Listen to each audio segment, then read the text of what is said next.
What is faith? What is superstition? The raw kind of superstition is to believe in an object or in something that if we go through these rituals, if we use these objects, we will be blessed and God will protect us and wealth will flow into our lives. This is superstition.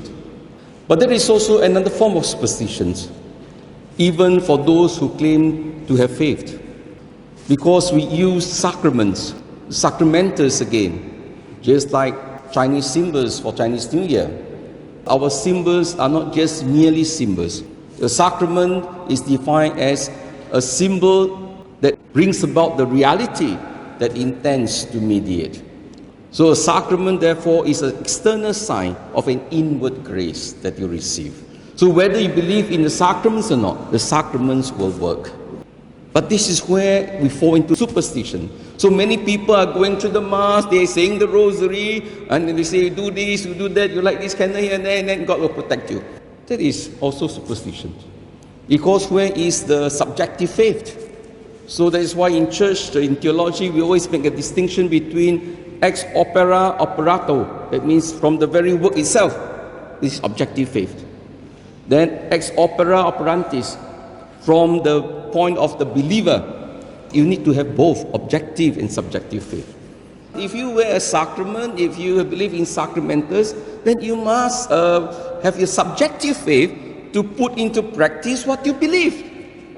You must carry it out.